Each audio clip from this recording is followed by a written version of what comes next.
of us, he was not perfect. What would Dr. King think of what you're doing? What would, if he were alive today, what the hateful words that you have used to describe people, what would he think? As we say in the black community, you're too much. I mean, they've given you a list of questions. You're just making sure you go through every one of them. I hope they will give you a bonus, Mr. Carter. What would Dr. King think? You sit here and ask me what Dr. King would think. How could I possibly know what Dr. King would think? I think, though, that maybe Dr. King would understand that when you have a strong, militant, revolutionary, uncompromising voice out there, that it forces the enemy in a position to say, I'd better deal with Martin Luther King Jr. I certainly don't want to deal with the Black Power crew that's out there. How do you go? And it's amazing. Is this something that you do with blacks that disagree with you? You have to be a Tom or a boot-licking, buck-dancing person. Where does this come from?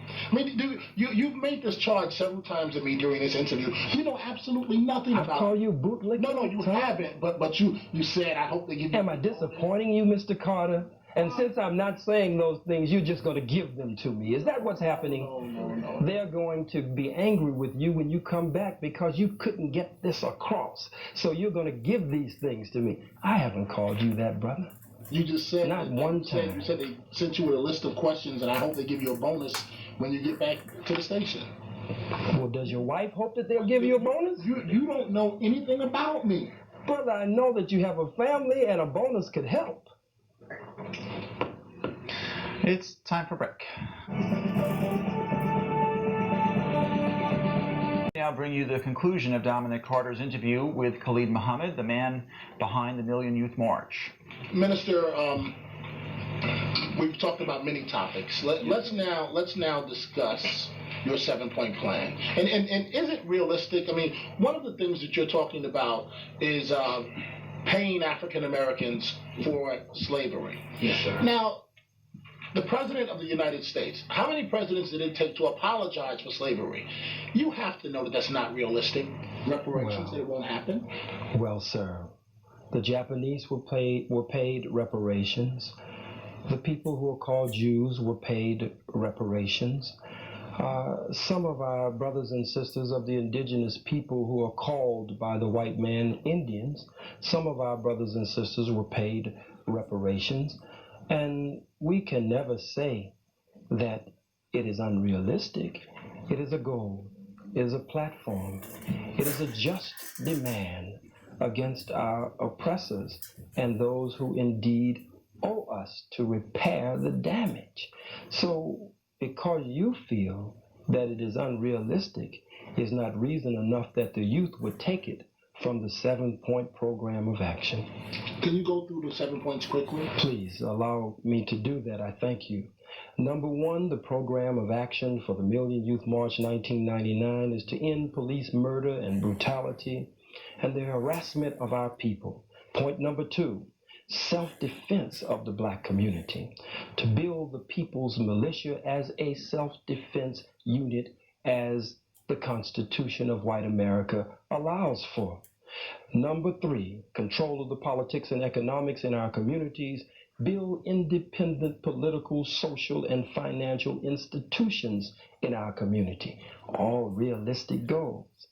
Number 4, build independent schools, black liberation schools, community control schools, alternative schools, where we can train and teach our children a proper knowledge of self and education that will lead to a brighter future. One of our sub-themes of the march is saving our youth, securing our future. Black power into the year 2000 is the main one. Number 5, reparations for the descendants of African people enslaved in the United States of America, we have just touched. Number 6, free all political prisoners and prisoners of war. And number 7, self-determination for the black nation. 40 million Africans inside the United States are an oppressed and colonized nation, and our struggle, the youth say, and we back them up 100%, and it is our struggle also, is for national liberation. What type of leader identifies an elected official, a council member, Yes, sir. and then has his followers, or his followers then follows that individual for several blocks, and the elected official, Bill Perkins, Councilman Perkins, feels threatened. I'm glad that they gave you the right questions. We never did that. That is why District Attorney Morgenthau could not indict me. That is why no warrant was issued. That is why in all of the clips that were played, initially, Councilman Perkins called for my arrest. But you see me in none of the clips. I didn't tell anyone, go get him, go do this. And all of those who are around Did him, you say this is all of Councilman them, just a second, all of them who are around him are his own supporters, and they're the ones jostling him and moving him. Not one of the brothers or sisters, the youth that I watched from across the street, ever touched him. Not one of them ever threatened him, but in the tradition of Harlem, as we always have done in Harlem, they did ask him why this and why that and how come you this and how come you that. I think it was a good exchange. There is no need for the councilman to fear any violence or physical harm from us, but we are going to send the councilman home come election time so he can watch the activities of Harlem from the television set comfortably at home. What do you say to those that say you are nothing more than a con man?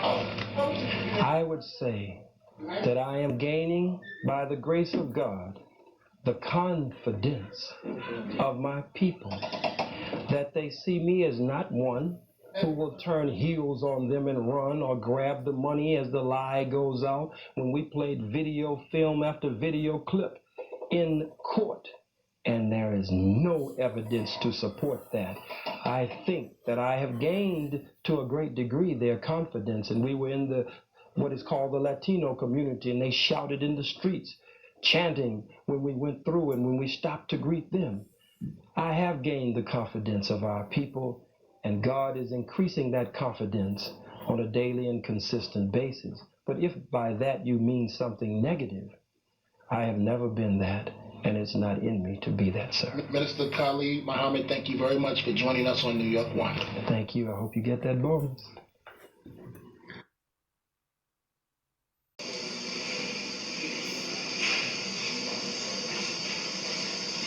As difficult as it was, and I didn't mean any disrespect, but I was answering your disrespect. As difficult as it is to even stand up here, don't prompt me. Don't push me. You push me to say something that maybe I shouldn't say or wouldn't have said, as Malcolm was probably prompted and pushed too much 30 years ago. This has happened almost 30 years to the day in many ways. I didn't set it that way, and I didn't plan it that way. Started in November 30 years ago. Started again in November 30 years later at Keene College. Many other parallels that are not necessary to go